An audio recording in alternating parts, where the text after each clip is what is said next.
There's a reason Tasmania punches well above its weight in agricultural production. Uniquely in Australia, Tasmania is wide open to the strong westerly weather systems coming across the Southern Ocean. These clouds are so pregnant with rain that, despite holding merely 1% of Australia's landmass, Tasmania boasts 13% of the country's rainfall runoff.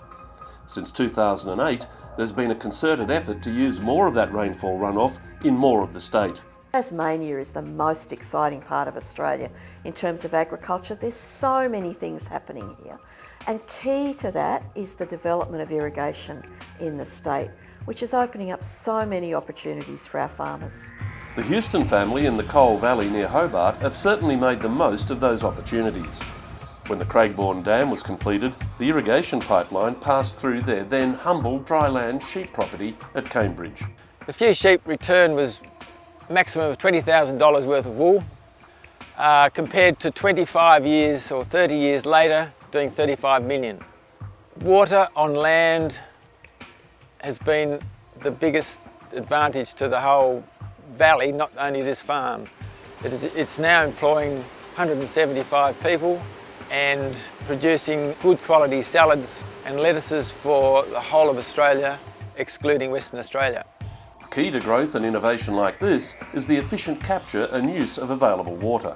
Tasmania's water expansion is unique in Australia, and it's unique because on the mainland the federal government has made a choice to flush the rivers, restore the health of the rivers, and in order to do that they've been buying back water. So here we've got a situation where the only place in Australia, apart from the Ord, which has got its own issues, where we're expanding the water resource and we're using water more efficiently. More importantly, using more efficient water usage, because that's what we need. Water's been free everywhere and it's been wasted. And here we're harnessing it, we're doing it by developing the water infrastructure, and in so doing we're going to open up a whole lot of land that's been, in my opinion, used suboptimally.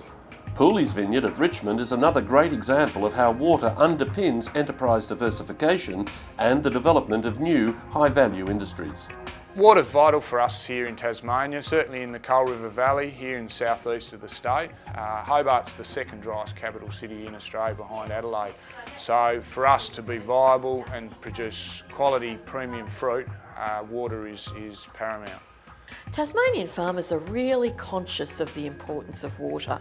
We had a drought here a few years ago. It was nowhere near as severe as the things we saw on the mainland, but for Tasmania, where we've never really had a drought, it was a shock to the system. Some of our farmers are keen to ensure that they don't have to go through that again, and irrigation water through Tasmanian Irrigation is one of the ways that they're dealing with that. Further north in the state, Rob Bradley is farming 1,200 hectares on 2 properties near Cressy, with vegetable production, cereal crops, poppies and now large-scale dairying. We've moved into dairy because dairy seems to be one of the most efficient ways of converting our water resource into effectively dollars. This dairy farm has been a gradual process of development, and we've invested probably near 1.2 million over a period of about 3 or 4 years in initially starting with a small dairy and growing it slowly. In the last 6 months we've invested another 650,000 in putting a new rotary dairy on.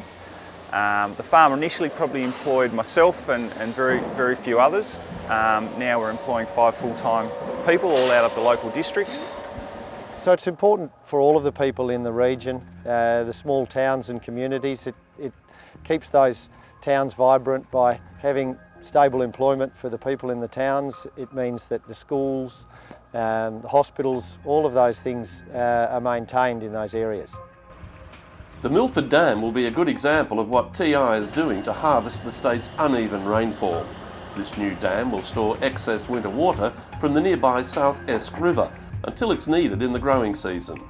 Some of the western and central high country rainfall is similarly being captured instead of being wasted with runoff to the sea.